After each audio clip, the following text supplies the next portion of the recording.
வணக்கம். கடல் பயணங்களை உங்களுடன் பகிர்ந்து கொள்வது கடலாதவன் கிளீவின்.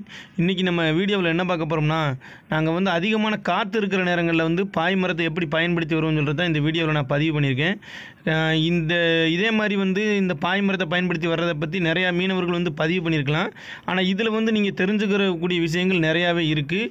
நீங்கள் வந்து வீடியோவை முழுசாக பாருங்கள். இதில் வந்து நான் வந்து இன்னுமே நிறையா விஷயங்களை தெளிவாக சொல்லியிருக்கேன். அதுலேயும் குறிப்பாக வந்து அதிகமான காற்று இருக்கிற நேரம் எப்படி நாங்கள் வந்து கரையை வருவோம் இதை பயன்படுத்தி அப்படின்னு சொல்கிறது தான் இன்றைக்கி இந்த வீடியோவில் நான் உங்களுக்கு தெளிவாக காமிச்சிருக்கேன்.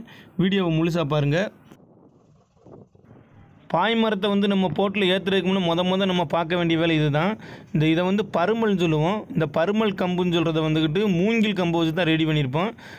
மூங்கில் கம்புலையும் இரு பிரிவாக வச்சு ரெடி பண்ணி ரெண்டையும் இந்த கட்டியிருக்கோம் பாருங்கள், இப்படி கட்டி வச்சு தான் வச்சுருப்போம். இதில் வந்துக்கிட்டு தான் வந்து நம்ம போட்டில் இருக்க பாயை வந்து கட்டுவோம்.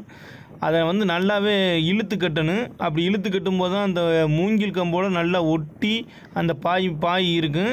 அப்போ தான் வந்து நம்ம வந்து மேலே வந்து நம்ம பாய் மரத்தை ஏற்றி இந்த கம்பில் வந்து கயிறு கட்டி தான் மேலே தூக்குவோம். அப்படி தூக்கும்போது தான் பாய் வந்து நல்லா பறந்து மேலே வந்து நிற்கும். இந்த மூங்கில் கம்பியை வந்து 2 பிரிவாக தான் நம்ம பயன்படுத்தியிருக்காங்க முதல்ல இருந்தே. அதுக்குமே ஒரு காரணம் இருக்குது. அது என்ன காரணம்னாக்கி, அந்த மூங்கில் கம்பில் வந்து ஒரு பகுதி கொஞ்சம் கனமாகவும் ஒரு பகுதி கொஞ்சம் லேசான பகுதியாகவும் எடுப்பாங்க. அந்த லேசான பகுதியை மேலே வச்சுட்டு அந்த கனமான பகுதியை கீழ்ப்பக்கமாக வைப்பாங்க. ஏன்னா அப்போ தான் வந்து வெயிட் வந்து அதிகமாக இந்த பாய் மரத்தில் ஏறாது. அதுக்காகத்தான். இதில் கூட நம்ம முன்னோர்கள் வந்து முன்ன வந்து ரொம்பவே வந்து ஒரு ஐடியாவாக வந்து இந்த முறையை வந்து பின்பற்றியிருக்காங்க. ஏன்னா வந்து மேல் பகுதியில் வெயிட் ஏறும்போது நம்ம இந்த பாய் மரத்தில் அதிகமாகவே பொறுக்கும். அந்த நேரத்தில் வந்து பாய் மரம் வந்து பாதிக்கப்படுறதுக்கு வாய்ப்புகள் இருக்குது. அதனால தான் வந்து இந்த மூங்கில் கம்பளையும் 2 பிரிவாக எடுத்து ஒரு பகுதியை கொஞ்சம் கனமானதாகவும் ஒரு பகுதியை கொஞ்சம் லேசாகவும் வச்சுருந்துருக்காங்க.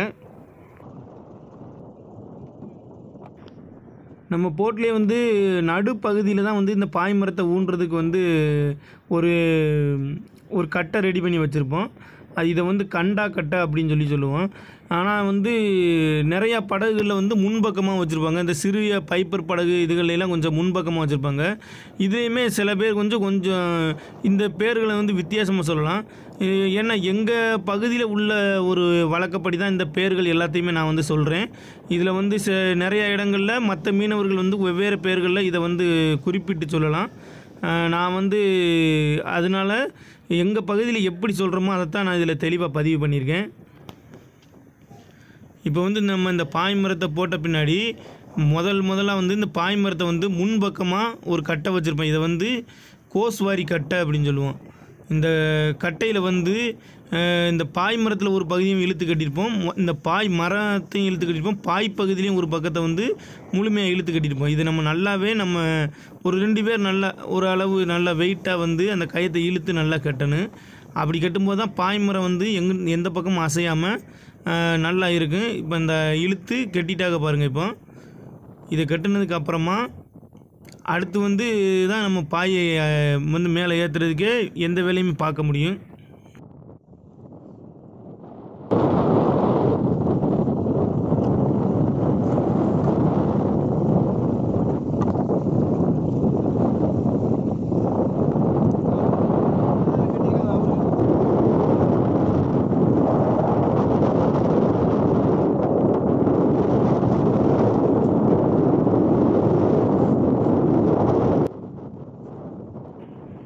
இப்போ திருப்பி வைக்கிறோம் பாருங்கள். இதுதான் வந்து கடுசு மரம் அப்படின்னு சொல்லுவோம். இதை வந்து பலகையிலே வந்து சில படகுகளை வந்து பயன்படுத்துவாங்க. பலகையிலே இவ்வளோ நீளத்துக்கு வந்து இந்த மரம் மாதிரிக்க எடுத்து அதை வந்து கட்டி இதை பயன்படுத்துவாங்க. காற்று அதிகமாக இருக்கிற நேரத்தில் இதை வந்து பயன்படுத்தி தான் நம்ம போட்டை வந்து ரொம்ப சேஃபாகவும் ரொம்ப அழகாகவும் நம்ம வந்து கரையை நோக்கி ஓட்டிகிட்டு வரலாம். இப்போ இந்த பாய் மரத்தோடு இணைச்சி இந்த மரத்தையும் சேர்த்து கட்டி ஒரு பக்கமாக வச்சுருவோம். நம்ம வந்து பாய் வந்து ஒரு பக்கமாக தான் நம்ம வந்து பாயை வந்து தூக்குவோம். அப்படி நம்ம பாயை வந்து மேலே தூக்கும்போது நம்ம படகு வந்து ஒரு சைடாக வந்து சாய்ச்சிக்கிட்டே வந்து வரும் கரையை நோக்கி வரும்போது. இப்படி இந்த மரத்தை கட்டி நம்ம வந்து அதில் வந்து ஆட்கள் நம்ம உட்கார்ந்து வந்தோம்னாக்கி நம்ம படகு வந்து எந்த பக்கமே சாயாது, அப்படியே அழகாக நேராக வரும். இப்போ அதுக்கு தான் நாங்கள் ரெடி பண்ணிக்கிட்டு இருக்கோம் பாருங்கள். இந்த நம்ம மேலே ஊனியிருக்கோம் பாருங்கள் அந்த பாய் மரம், அந்த பாய் மரத்தில் இருந்து இந்த கடுசு மரம் சொல்கிறதுக்கு வந்து மேலேருந்து கயிறு கட்டி அதை வந்து ரொம்ப சேஃப்டியாக நம்ம ஆளுக்கு 2 பேர் 3 பேர் கூட ஏறினாலும் அது வந்து ஓரளவு பிரச்சனை இல்லாமல் நல்லா இருக்கிற அளவுக்கு இதை நல்லாவே நம்ம கெட்டிடணும். இப்போ அதைத்தான் நான் கெட்டிக்கிட்டு இருக்கேன். நம்ம கெட்டிட்டு ரொம்ப எவ்வளவு இந்த கயிறுகளுடைய அடிப்படையில் தான் நம்மளுடைய பாதுகாப்பே இருக்குது. அதனால் இந்த கயிறுகளை ரொம்பவே வந்து ஒரு நல்ல முறையில் நம்ம கெட்டி எல்லாமே தெளிவாக வைக்கணும். அப்போ தான் நம்ம வந்து இந்த படகு சாயும் போது நம்ம மேலே ஏறும்போது எதுவுமே செய்யாமல் நம்ம நல்லபடியாக இருக்கலாம்.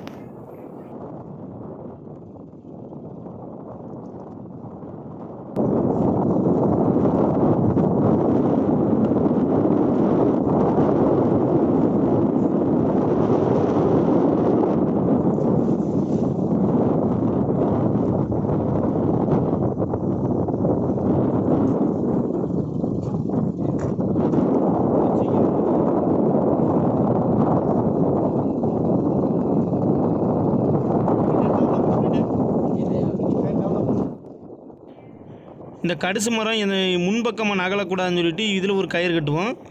அந்த கயிறும் கட்டி அந்த இழுத்து வைக்கிற பாருங்க. இந்த கயிறை வந்து பொருளாஸ் கயிறு அப்படின்னு சொல்லுவோம். இந்த கயிறுடைய அடிப்படையில் தான் வந்து மரம் வந்து முன்ன நோக்கி போகாமல் இருக்கும்.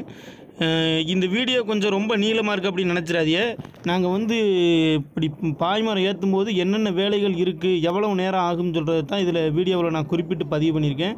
சரியாக வந்து இவ்வளோ நேரம் ஆகும். இவ்வளோ நேரத்தில் தான் நாங்கள் வந்து இந்த பாய்மரத்தை இவ்வளவுக்கு காற்று அதிகமாக இருக்கிற நேரங்களில் பயன்படுத்தும் போது எப்படினாலும் இவ்வளவு நேரம் ஆயிரும். நாங்கள் வந்து இதை ரெடி பண்ணி எல்லா வேலையும் முடிக்கும்போது நல்லா நம்ம வந்து 2 பேர் நல்ல வேகமான அளவில் நல்ல பொறுப்பாக தள்ளணும்னா தான் இந்த மரத்தை வந்து தள்ளி சரியான ஒரு இடத்துல நிப்பாட்டவும் முடியும். இப்போ மரத்தை நிப்பாட்டியாச்சு பாருங்கள். இப்போ மரம் இப்படி நிப்பாட்டினாலும் வந்து அது அசைஞ்சிக்கிட்டே தான் இருக்கும். இந்த மரம் வந்து அசையாத அளவுக்கு நம்ம வந்து இன்னொரு கம்பு வச்சு நல்லா இறுக்கமாக வச்சு கட்டணும். இப்போ அது எப்படி கட்டணும்னு சொல்கிறதையும் நம்ம பார்ப்போம். இப்போ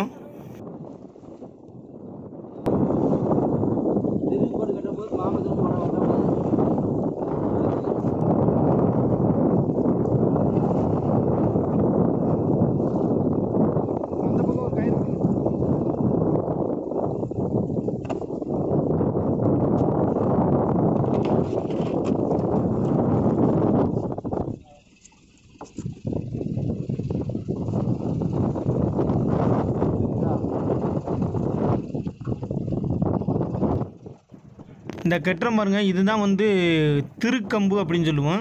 திருக்கம்புனா இதை வந்து சரியாக மரத்தோட கிட்டத்தட்ட நடுப்பகுதியுமே சொல்லணும். அப்படி ஒரு இடத்துல வந்து இதை நம்ம நல்ல டைட்டாக வந்து இந்த கம்பு பாருங்கள் 2 பேர் நல்ல நம்ம பழத்துக்கு நல்லா இழுத்து அந்த கயிறை போட்டு அதை வந்து அந்த மரத்தோடு சேர்த்து நம்ம அப்படி இறுக்கி வச்சு கட்டணும்.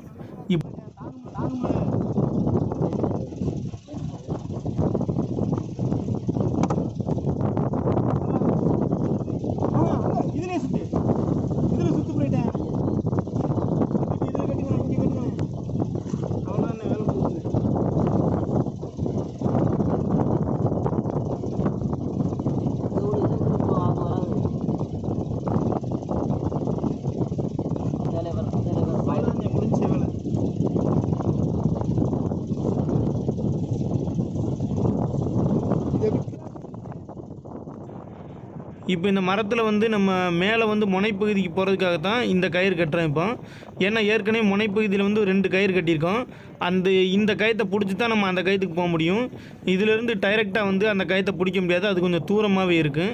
அதனால் நம்ம வந்து இந்த மரத்தை வந்து நம்ம ஈஸியாக இங்கேருந்து கடந்து போகிறதுக்காண்டி தான் இந்த கயிறு இடையில கட்டுறோம். இது நல்லாவே நம்ம இழுத்து கட்டிடணும். இதை வந்து நல்ல அனுபவம் உள்ளவங்க மட்டும்தான் வந்து இதில் கட்டவும் முடியும். அதே மாதிரியா இந்த மரத்தில் வந்துக்கிட்டு மேலே ஏறி நிற்கிறது அனுபவம் உள்ளவங்க மட்டும்தான் நிற்க முடியும். புதுசாக வர்றவங்கெல்லாம் இதில் வந்து நின்று நம்ம படகை சரியான முறையில் ஓட்டிகிட்டு போக முடியாது. ஏன்னாக்கி இது கொஞ்சம் ஆபத்தான வேலையும் தான் சொல்லணும். ஏன்னா கடலுக்கு மேலே நம்ம போட்டிலேருந்து இன்னொரு மரத்தை தள்ளி வச்சுருந்து அந்த மரத்தில் நம்ம இருந்து வர்றோம் பாருங்கள். அதனால் இது வந்து காற்று வேறு அதிகமாக கிடக்கும். இந்த நேரத்தில் நம்ம இப்படி வரும்போது நிறைய அலைகள் வரும். அப்படி அலைகள் வரும்போது இந்த மரத்தில் நம்ம உட்காந்துருக்கும்போது நம்ம ஒரு பாதுகாப்பே இல்லாத ஒரு உணர்வு இருக்கும். நல்ல அனுபவம் உள்ளவங்க அதை வந்து சரி பண்ணி உட்காந்துருந்து வந்துடலாம்.